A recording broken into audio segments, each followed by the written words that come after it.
were diverted to its event hall center.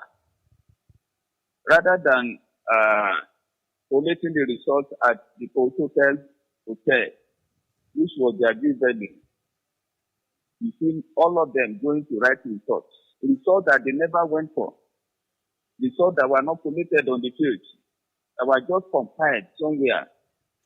They all went to the NTS event center to collate illegal names, and that is not acceptable. Now, how do you know that these results were illegal? How many local governments or wards were you able to get information from saying that maybe these party officials did not show up? How many? I can categorically tell you that apart from the current local government, the reports from all the other local governments show that no Congress was held in the various wards in the other 15 local governments. Interesting. And let me also say this. Go ahead. Apart from the fact that the electoral officer did not visit the various wards in the various local governments, the composition of the World Congress Electoral Committee was expected to include His Excellency Shifudom Emmanuel as the chairman. That position is a delegated authority. That is, he has been delegated by the National Working Committee of our party to oversee the Congress. But unfortunately, without approval from the National Working Committee, he also delegated somebody else again, which is against the guidelines. And that alone is enough to nullify the entire Congress. So that is a very important point that should be noted. So what is the case? What is the case now? Because we've seen protests back to back. A group of people are asking that particular Congress be cancelled because it was botched, according to them.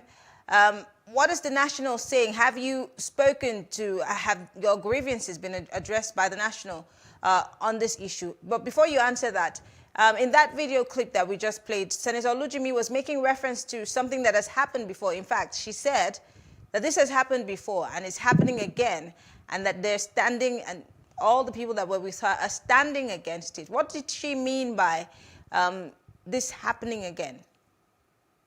Well, I wouldn't want to go to that because that happened in March 2020, right? I believe we are currently addressing the issue of the 3 ad hoc delegate congress that was presumed to have been held on the 15th of January. I want to say this, that we have lodged our complaints at the appeal panel, and I believe the party will be fair and do justice to this matter.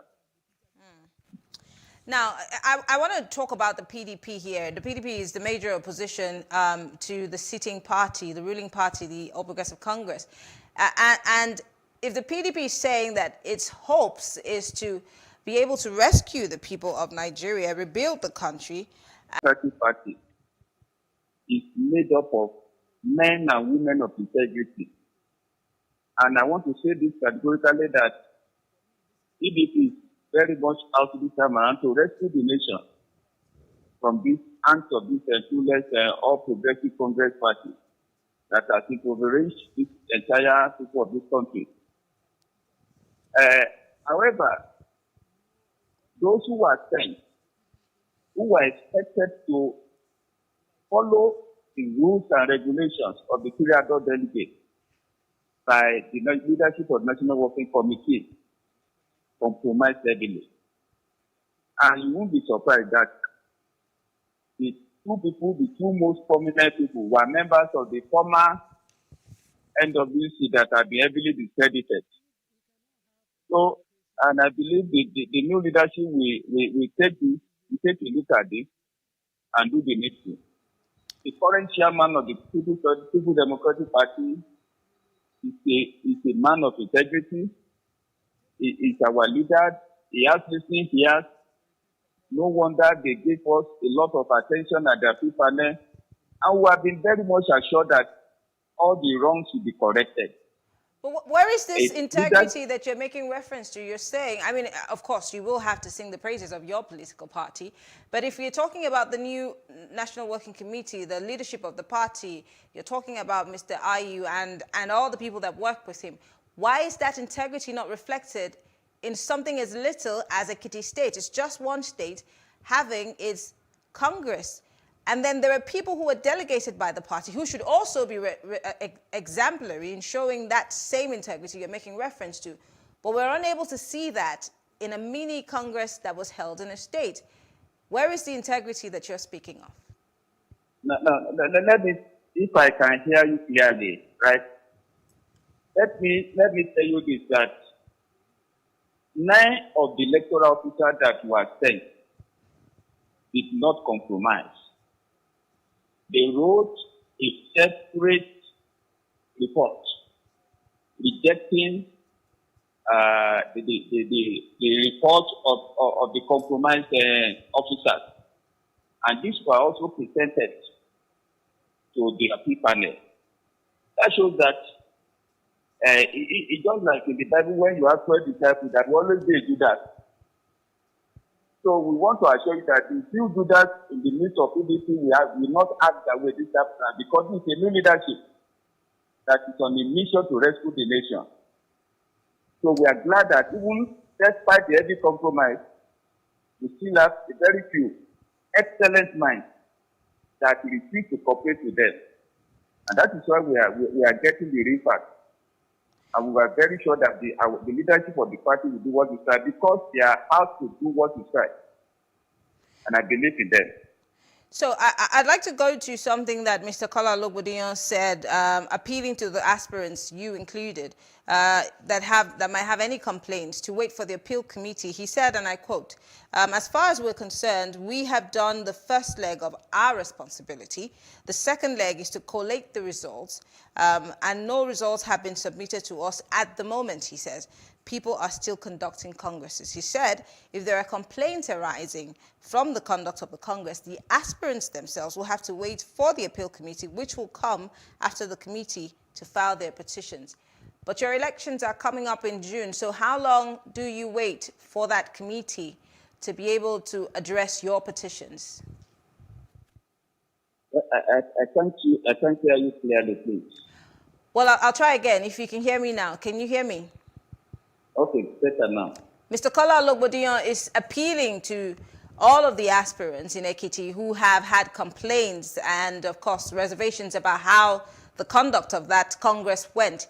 He's saying that you will all have to wait until the appeal committee, which will come after the committee and their petitions. And I'm asking, your elections are coming up sometime in June. How long will you have to wait for this petitions committee to address all of your problems and your questions? Yeah, you see, we don't have to wait for long. Number one, appeal committee met yesterday. We were invited and we presented our petitions to them and were well attended to. And we believe in the matter of day or tomorrow, they will be able to submit their report for the consideration of the National Working Committee. But let me tell you this. Kola Ologbondiyan should be ashamed of himself. He should be ashamed of his attitude. I begin to wonder who are the people that is affiliated. Is it the same set of people that they refuse to listen to when we lodge complaints right at the stakeholders meeting? It's quite unfortunate. But I'm not surprised because it belongs to the discredited NWC that was shown the way out. Quite unfortunate. Okay. So please, Kola Ologbondiyan is entitled to his own opinion, please. He has not done well. He cannot say he has done well in this assignment. The national leadership reposed trust and confidence in him, but he failed them. I'm sorry. I don't want to say anything concerning Kola Ologbondiyan, please. Okay. Well, Shola Eleka is one of the governorship aspirants in the upcoming Ekiti governorship elections. Thank you so much for speaking with us. We appreciate your thoughts. Thank you very much. All right. Well, thank you all for staying with us. We'll take a short break now. When we return, we discuss Governor Ortom of Benue State and the former head of state, Abdulsalami Abubakar, as they speak about Buhari's Nigeria. Stay with us.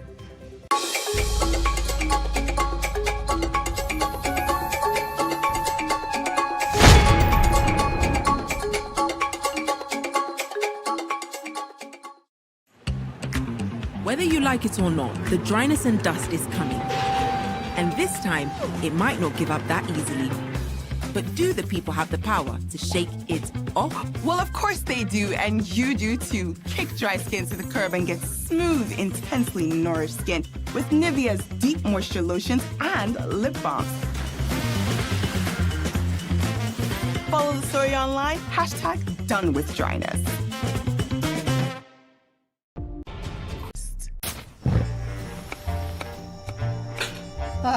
I miss them. Well, they should be on their way by now. Will it feel like it used to? With everyone so busy these days. It will be fine. Suddenly, feels like I'm gonna fall. I can see all of my dreams so perfectly. Oh, yeah, line up! Single file! Love's not a dream at all. Somebody. Grandpa, what was Grandma like? She always found ways to bring us all together. It took me a while to discover how she does it. Devon King's taste that brings us all together. Life can be fun and rewarding, but it also comes with some risk. As in business, you win some, you lose some. And that's why you need to be wise in the choices you make. It's like placing a bet. Again, you need to be wise. Wise in choosing an innovative platform with the highest market options and highest odds ever. That's why Winners Golden Bet, the leader in online, in-shop, virtual, and live sports betting, gives you enhanced platforms that offer you the best chances of winning. For betting on live soccer matches, live dog races, and virtual games. Winners Golden Bet is your best bet. Instant payment of winnings guaranteed. Play online or in any of our numerous shops nearest to you. Hey guys, be wise. Play on Winners Golden Bet. Winners Golden Bet, the wise choice. Hello and welcome. It's Nimasa This Week, the voice of maritime.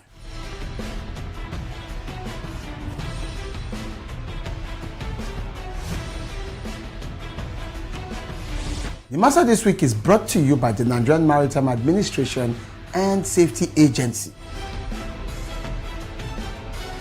Statutorily mandated to ensure that there is regulation and promotion of matters affecting our waters.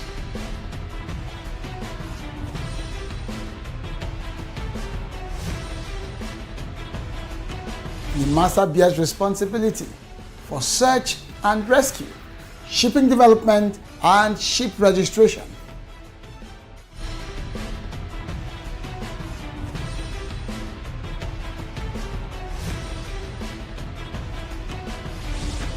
NIMASA This Week, the voice of maritime, showing on this channel. Nigeria's Niger Delta region, from where the black gold fuels Africa's largest as he probes deep in search of solutions. Inside the Niger Delta with Mamode Akuga, the authentic voice of Nigeria's oil-rich region. In raising our kids, parents should stop playing God. The internet is actually using the people. But when you are looking for money to help other people, then it becomes easy. Don't rush into marriage. I always say this. You rush in, you rush out. Family is the bedrock of every society and the essence of life. On Today with John and Helen, we dig deep into family values in every sense of the word. Join us every Saturday at 9:15 a.m. on PlusTvAfrica, DSTV channel 408. With you we play a part in strengthening the values passed from generation to generation.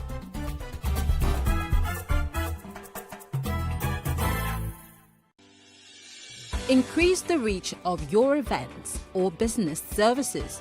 To advertise on PlusTvAfrica, please call 0906 000 5719 or 0909 040 8408 or send an email to marketing.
Governor Samuel Ortom of Benue State has stated that the Nigerians in the country are feeling very sorry for electing President Muhammadu Buhari and the All Progressive Congress APC in 2015, considering the level of insecurity and biting economic hardship in the country. Now, the governor said all was not well in Nigeria and there was every need for the president to listen to the cries of Nigerians and come up with policies that would mitigate the economic hardship in the country. Also, the former head of state, General Abdul Salam Abubakar, has also stated that Nigeria is facing many challenges on multiple fronts, and unless the government musters the courage to unite her sundry ethnic nationalities, the country will continue to struggle and realize its potential. The former head of state particularly called on the leadership of the country to listen to the voices of reasons that often point the way out of the challenges being faced by the nation. Joining us to discuss this is Joseph Hayab. He is the Kaduna State Chairman of the Christian Association of Nigeria. Thank you so much, Reverend Hayab, for joining us. Thank you too for having me. Apologies for the delay. So, the former head of state and the Benue State governor seem to be in tandem because their message seems to all meet at a certain point. In other words, they're saying the government needs to listen to the plight of the people. But first, he talks about the fact that, I'm talking about the Benue State government, that the Buhari administration has made Nigerians feel sorry or regret even voting him into power. But looking around, can we, in realistic terms, can we just blanketly say that the Buhari administration has not in any way done something that is worthy of praise? What I do know is that Nigerians came out en masse in 2015 to vote for Buhari to become president because people were already worried, angry, disturbed with the poor delivery that was going on at that time. People had so much hope that Buhari was going to bring transformation. Corruption will no longer be business as usual. Insecurity will disappear. and many other good things that people were looking up to. And if you know that how the Buhari group came out and did their campaign, they promised many Nigerians heaven and earth. They show that they have a lot of good things to offer. But sadly, today we are 7 years into their leadership and there is really nothing to offer. So the call by, or the statement from Otum and also the call by the former President Abdulsalami Abubakar is actually coming just about 2 weeks or 3 weeks after the Northern Elders Forum, through their spokesperson, came out to also show how they regret voting Buhari. I think the lesson we have learned now is, as Nigerians, we must no longer vote anybody based on sentiment. We must not also allow people to come and quote us with sweet tongue and then we jump to vote for them and tomorrow we regret. But let's go back to 2015 and the years before the president was finally able to become president. He is one of the Nigerian leaders, if not the only one, that eagerly wanted to be president of this country, tried many times, and at the fourth time, he became president. Now, the governor of Benue State is saying that recently the president talked about his rice pyramid. Governor Otom is saying that that rice pyramid is fake. He says that Nigerians cannot be displaying a rice pyramid of sorts when they are actually in reality hungry. He's saying that this president and this government, this administration, is not sincere. But this president, this administration ran a campaign of anti-corruption. They ran a campaign of saying they're going to change the economy and the woes of Nigerians, and they were going to bring us change, a profitable change. They said they were going to turn around the fortunes of Nigeria. They were going to try as much as possible to put an end to insecurity. And just as you pointed out, we're almost at the close of this administration. And you're telling me, alongside the Benue State governor, that all of the things that we hoped for, none of these things are achievable even at the close of this era? Sincerely speaking, nothing to write home about all that has happened in the last 7 years. I think what is going on is that we've been governed by propaganda. The same propaganda that brought them into power is the same propaganda they are governing. You brought the issue of rice pyramid. Let me say that it was actually a wood pyramid covered with some few bags of rice. When I saw that photo, I had to post it on my status, asking whether this photo is true. And I realized that many people who saw them when they were building this wood, before they now bring some few bags of rice and covered it, and they are telling Nigerians that they have millions bags of rice, that very soon we will have no more problem of rice. Why do you continue this deception? Where people knew, you see, you used Nigerians to build it. You didn't use spirit. So these people, that when they were constructing this pyramid, they had photographs. They sent this photograph to their people. So why do we continue to lie? I think one of the greatest undo of this administration is her inability to admit that, look, there are things we've not been able to do. We want to do, but we have constraints. But every day they come with this lie. Tomorrow they come with this lie. Next tomorrow they come with this lie. And so it's every day lie. And you see, you cannot continue to lie forever. The truth will definitely come out. Unfortunately for this pyramid, it wasn't even up to 2 days. Nigerians knew that what we saw, the big ceremony that was aired in many televisions, was more of another gimmick. So we appeal to President and his team that this last lap or this last year that God is going to allow him to rule us, let him tell his team to be honest with Nigerians. Begin to be honest. Things you cannot do, be honest. Nigerians will forgive you if they understand honesty. But when you keep lying, you know, there is this story about a woman in Katsina some years back, when she even asked that, is it true that Buhari is leading or Jonathan is still the president? Because all that they promised them that Buhari is going to do, she has not seen it. So she's wondering whether Jonathan is still the president. And I can tell you, millions of Nigerians are thinking the same. Buhari has been in Kaduna in the last 48 hours. If you see the true video of reality, people are saying Bama, so which means in Hausa we don't want. But you know, the people who brought him will now edit and only show the one that shows people hailing him, and the real truth of people expressing their anger will be covered. So this is the situation we are. But I hope that he will heed to the reasoning and the advice of General Abdul Salami Abubakar. We must do something to unite Nigeria. We must do something to win the trust of Nigerians. The reason why we are where we are today is because Nigerians no longer trust anything government is saying. Before we get to what the former head of state had to say, bit by bit, let's go again to the issue of insecurity. The president was in Kaduna State, just as you said, to commission some things. You are obviously from that state. Did the president address the issue of insecurity? Let's not forget that Kaduna at some point became a playpen for these bandits.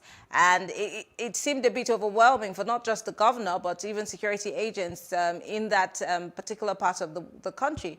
And this is also detail for what's been happening in Zamfara and other states around, the north. What did the president say? Did he address the issue? How serious did the people of Kaduna State take Mr. President's talk on insecurity? I'm asking this because the governor of Benue State had also knocked the federal government's handling of insecurity and all that's been happening, the killings and, of course, the number of people that have been kidnapped, some that have been able to regain their freedom. He's knocking all of that, saying that the government has not done well in that area. You see, sincerely, the visit of Mr. President have further exposed the lack of sincerity of government to tackle insecurity. Because the President of Nigeria is in Kaduna, and there is a document flying which is purported to have come from government that about 11 local governments had to cop out each 10 million naira for security in 48 hours for the visit of Mr. President. One of the local government actually had to cop out 15 million. So altogether, 115 million just for security, according to that document. Okay, if they can spend such money to secure the visit of Mr. President, before we fly with this information, can we? I'm sorry, Reverend Hayab. I'm so sorry to speak over you. Before we fly with this, how can we authenticate that particular document? Because the information that is in it is a very heavy one, but can we authenticate it before we even start talking about what's in it? It could just be a propaganda. Director of Admin and Finance. It has a letterheaded that is of a particular ministry. It is the responsibility of that ministry to come out and debunk or say that letter is not true. It is not my job. I am a citizen who have a right to read and understand what is the content of a document that is purported to be coming from my government. Unless the government comes out and tells us something contrary and convince us beyond reasonable doubt. For now, that is what is available in the public domain. But what we are really concerned is the president even didn't talk to condemn the bandits, but he's reminding us that he was ever attacked in Kaduna. So in other words, since you were ever attacked, if they attack us now, we shouldn't feel anything because you were ever attacked. So these are the kind of approach that we are giving to a serious matter, as if we really do not care, as if we really do not show concern. But you know, his recent interview in one of the national media should help many of us to know that we should stop expecting too much from Mr. President. Because when he was asked what is his thought about 2023, and the response he gave shows that we are into a serious problem. We just need to work hard to continue to sustain what is here now and hope for future leaders that may come and confront this evil insecurity and defeat it. But now we will only hear rhetoric and nothing more. Recently, we saw a protest within, from the northern youths saying enough is enough. We saw them protesting in different parts of the north, saying that they've been abandoned. The president has been silent. This is also one of the pointers to the somewhat lackluster attitude towards fighting insecurity. But on the other hand, we see that our security forces are overly stretched. We see that even the police is also overly stretched. But the question is, can we only put this at the feet or at the doorsteps of the federal government? Because yes, of course, we know that government's #1 duty is to protect lives and property, but that's also the responsibilities of governors in those areas. I'm sure that you're going to tell me that, well, on paper, they're chief security and they're unable to do anything. But then we're advocating for state policing. will that be able to solve the problem if our governors don't seem to be up to the task themselves? Well, governors took out of office to defend the Constitution, and what the Constitution requires of them is to protect lives and property. And I don't take any governor who will tell me that, look, I am not in charge of security. No. I know very well that the governors may be not in charge of security on paper, but in reality, they manipulate the security situation as far as it's concerned. The fact that some of them come to Abuja every day to come and ask the IG to give them the kind of CP they want. A director of SSS who seems to be questioning some of their excesses, they will ask his director general to post him out of their state. So you see, you cannot eat your cake and have it. When you choose the kind of CP you want a CP that will be saying yes, sir, to you. You want the director of SSS or state director of SSS that will be saying yes, sir, to you. A commandant of civil defense that will be saying yes, sir, so that you just give him money. Then your citizens will suffer. The state will continue to be exposed to evil. So I think generally is that those standing with the responsibility of leadership have failed. They lack tactics to defend. They lack tactics to provide security. They lack the knowledge to do anything for the people than just keep siphoning public money. That's why we are concerned with this letter, and we are worried if this letter is true, then this is sad. So the whole thing about insecurity is to keep milking us, keep taking money from us, not really to secure us or protect us. Recently, my governor came out, and I quote, and said that, look, brothers, we were tagged as enemies of government. That's why even when some people in the north now cry, some of us used to say, wait a minute, that was the same thing that was happening to us when we were crying. And when we are crying, you tagged us enemies of Buhari or enemies of a party or enemies of a particular government. You didn't understand the pains we were going through. So now the whole thing is going round. It's going round. Some people are beginning to have their share. And now they are also crying the way we cry. But you see, this is the problem. Unless we unite and call a spade and say no to any form of evil, these criminals will not stop. Because I conclude by saying that one of the reasons the governor is asking that they should wipe them out now is because he knows very soon he will be a free citizen like me. So he is afraid that they may come after him. He didn't care when we were crying, but because he is afraid of his own, then he's saying they should kill them. Why did you refuse when we were calling that they should go after them? This is the kind of hypocrisy that makes insecurity continue to grow and has grown, have branches and units in the north that today we cannot really fight them. Finally, let's talk about the economy. I mean, inflation figures have dropped, to 15.4% recently. It's a 4-year high which it used to be 17% in March of 2021. Now, all of these figures, putting together, it's suspect because you look again at the issue of underemployment and unemployment. It doesn't tally. The government would tell us that, things are going to get better, but we don't see. Then again, we're also saddled with the issue of taking out subsidy. The subsidy removal is one thing that the NLC has been dragging the government on and on about. The cost of living in Nigeria continually goes high, but of course, the purchasing power of the average Nigerian is still meager. And these are some of the things that Nigerians are frowning at, and the government keeps telling us to tighten our belts and hope for the best. This is one of the things that the former head of state pointed to. And he's also talking about the fact that we need to blur the lines of ethnicity, ethnic divisions, religious divisions. But these are the things that actually make us Nigerian. Unfortunately, we look at our brothers and our sisters as somebody from this place or that place, and we do not necessarily look at ourselves as Nigerians. So how do we come together to get our governments at all levels to be accountable to us if we have these many divisions all across the country? Everybody knows that the inflation rate in Nigeria now has gone high. Our economy is not producing, it's only consuming. Though we listen to figures from government that shows as if we are moving out, but the reality is that we are going deep inside because people are suffering. The economic power is not there. The opportunities are not there. Look, one thing that would have helped us is the food production. But due to insecurity, we've not been able to produce enough food to eat. And that's why the pyramid issue came up. Because when you look at the cost of rice and other foods within the last 3 months, you will be afraid for how Nigeria will be going into this year and knowing that it's a political year. Having said that, our government have really not done enough to address our security and our economic challenges. What the government always do is that come up with some fire brigade approach, give us some false hope, and make us believe that things are going to change. But when you go to the market the next day, you find things are going.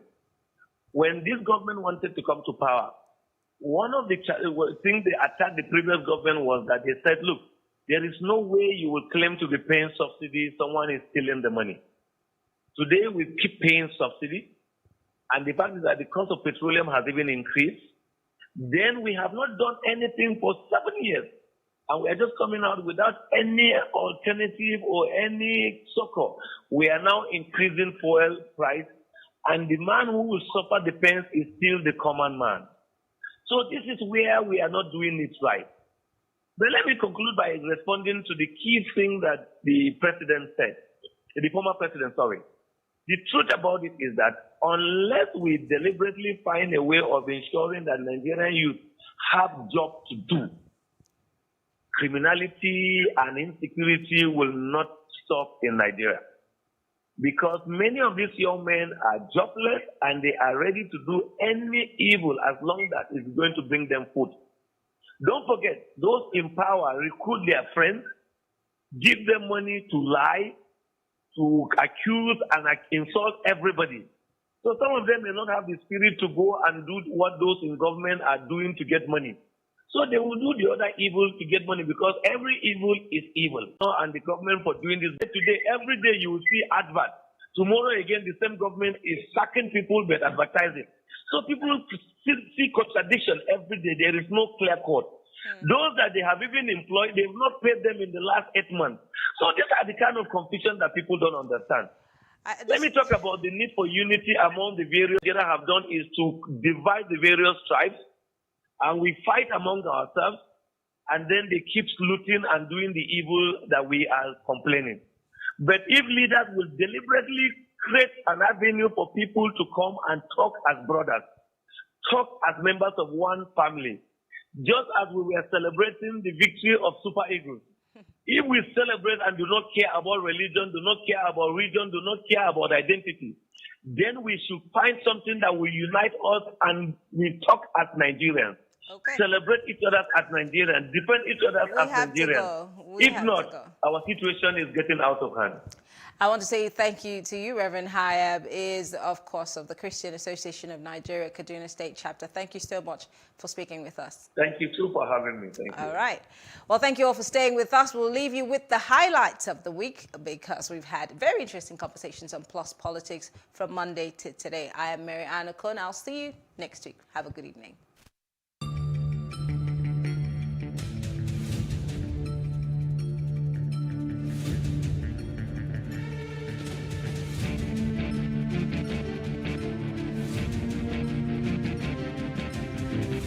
I advocated sometimes that Nigeria should have to go to training to understand the real meaning of federalism. You know, we are not practicing federalism. This is a unitary system of government.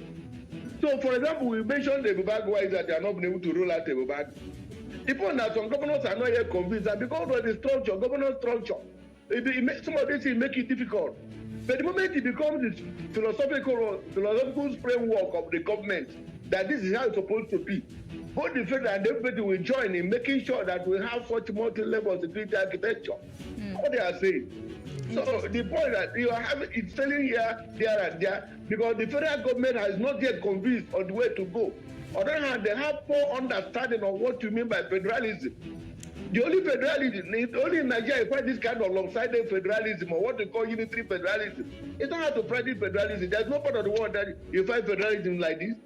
So it's a matter of willpower to take the right decision for the right to achieve the right result. So it is better late than never that the governor has come to see that look, if we keep quiet and we keep waiting for this federal government, we will die. Our people keep dying. And the problem now is that not even the economic sabotage that's involved. The health hazard we are suffering.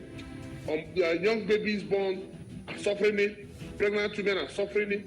Strangers who visit us are suffering it. We who live here are suffering it. You wash your white clothes. I like putting on white clothes. You wash your white clothes, you spray them, you wake up, it turns to black. You go and take your bath in the morning to go to work in your clean bedroom. The next thing you find out everywhere is dark. In fact, it is something we cannot take. So we now have to take our destiny in our hands. Only one party in this entire country, out of all the parties that are the PDP, has rotation as a requirement. PDP, not any other party.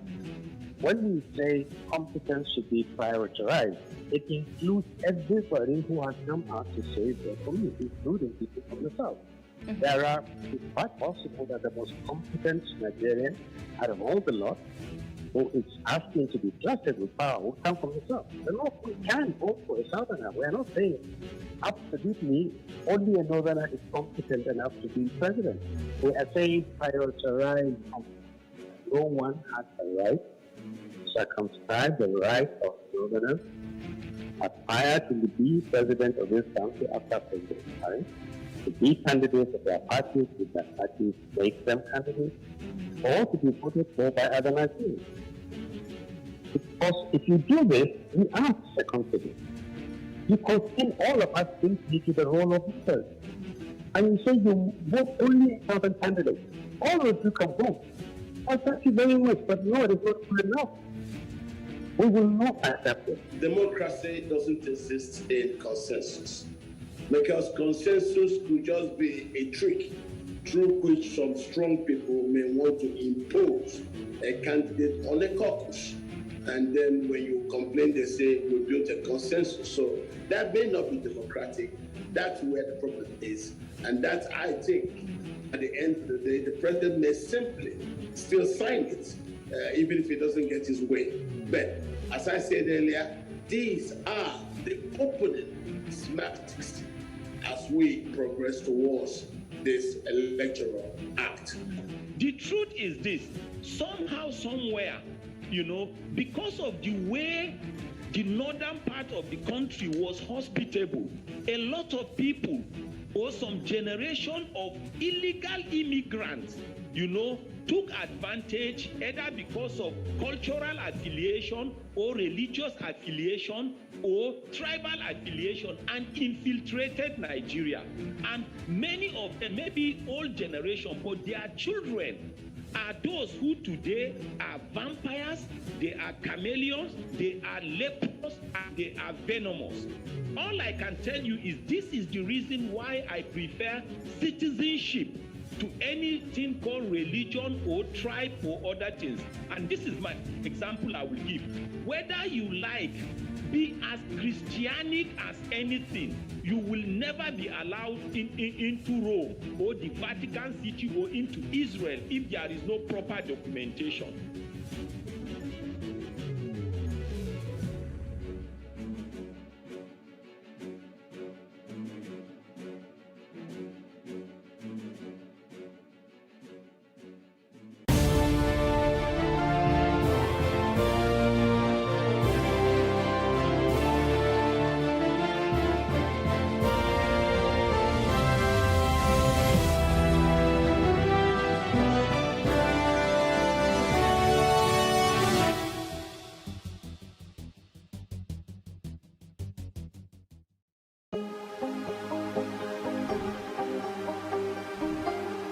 It for upcoming artists to blow in Nigeria.